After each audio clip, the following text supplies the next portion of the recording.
The eviction notice slipped from my hands before I even finished reading it.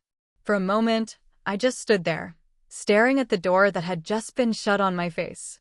Not by a stranger. Not by fate. But by someone I once called family.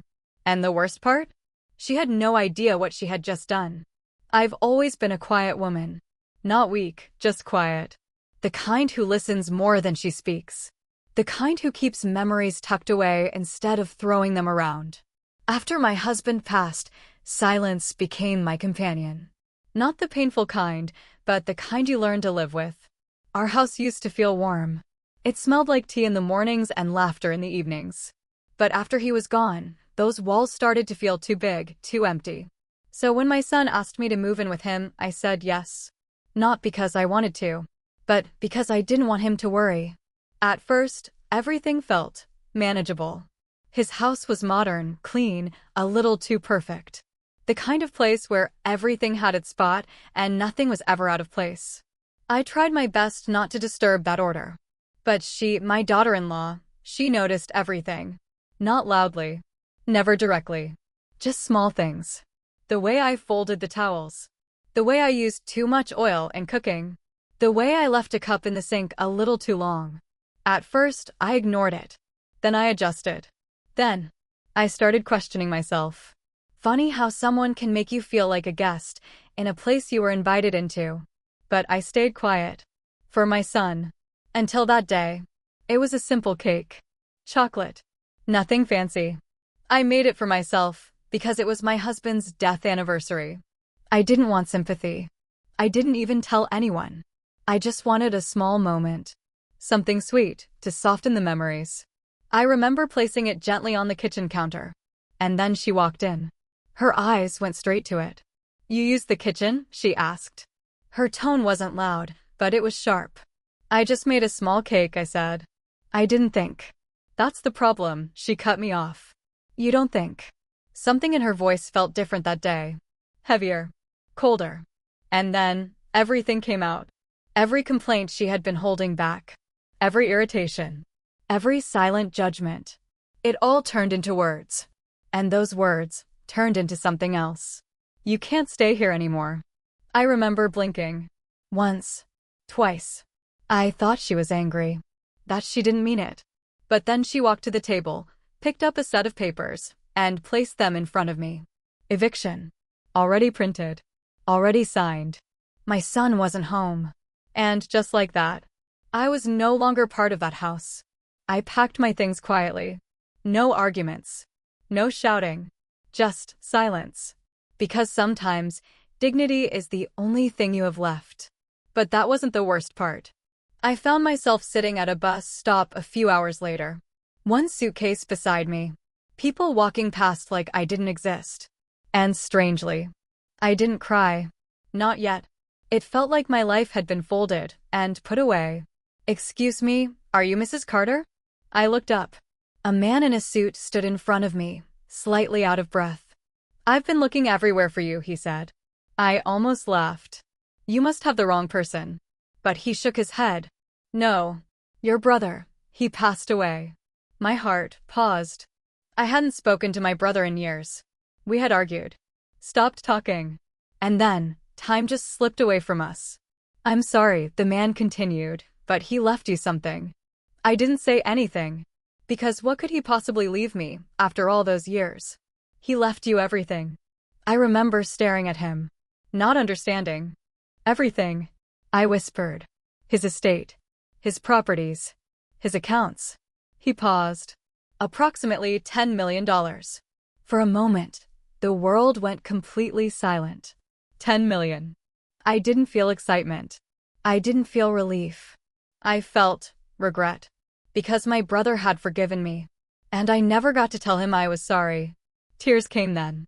Not for the money, but for the time we lost. But as I sat there, holding those papers, another thought slowly entered my mind. The house. The eviction. The way I was thrown out, like I didn't matter. I could have walked away. Started a new life. Forgot everything. But something inside me shifted. Not anger. Not revenge. Something quieter. Stronger. Clarity. The next day, I checked into a small hotel. Nothing fancy. Just a clean room and a window that let in sunlight. I spent hours reading the documents, understanding everything my brother had left behind. And then, I made a decision. Because if life had taught me anything, it's this. Power doesn't shout. It waits. And then it speaks at the right moment. I hired the lawyer. Not just to manage the inheritance, but to look into something else. The house. Years ago, my husband had contributed a large amount of money when my son bought it. At the time, it didn't matter whose name was on the papers. We were family. But now, everything mattered. And what the lawyer found changed everything. There was proof. Transactions. Records. Enough to establish a legal claim. Which meant one thing. I wasn't just thrown out of a house. I was thrown out of something I had helped build. But that wasn't all. Because the truth had another layer. My son didn't know. He thought I had left on my own. He thought I needed space. He thought I chose to go. Lies. Carefully told. Perfectly timed. And suddenly, everything became clear. This wasn't just cruelty. It was control. And for the first time in a long time, I wasn't confused anymore. I was ready. I didn't rush back. I didn't call. I waited. Because timing matters. And then one day, I went back. I stood in front of that door again. The same door that had been closed on me. And I knocked. She opened it. And froze. For a second, neither of us spoke. Then her eyes moved to the folder in my hand. "What are you doing here?" she asked. "I came to talk," I said calmly. "You don't live here anymore." "I know." I paused. "But we need to discuss ownership." Her expression changed. "Ownership of what?" "The house." Silence. I could see it in her eyes. The confusion. The realization, slowly forming.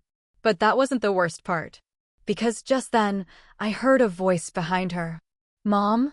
My son. Standing there. Looking at me like he had just seen a ghost. "What's going on?" he asked. And in that moment, everything came together. The lies. The truth. The pain. And the choice I had to make. I could expose everything. Tell him what she did. Break their relationship. Or I could walk away. With my dignity. With my peace. I looked at him. Really looked at him. And I remembered the little boy who used to hold my hand. "I didn't leave," I said softly. His face changed. "What?" I was asked to. Silence filled the room. He turned toward her. "What is she talking about?" She hesitated. And sometimes, silence tells the truth louder than words. I took a deep breath. This was the moment. The moment that could destroy everything. But I was tired of destruction. "I'm not here to fight," I said. They both looked at me. "I came to return something." I placed the folder on the table. "Your father helped build this house. But it was always meant for you." My son's eyes filled with tears. "I don't want it back," I continued. "I don't want anything from here." She looked shocked. Confused. Almost afraid. "But I needed you to know the truth." I turned toward the door. And this time, I didn't feel weak. "Mom, please." But I kept walking.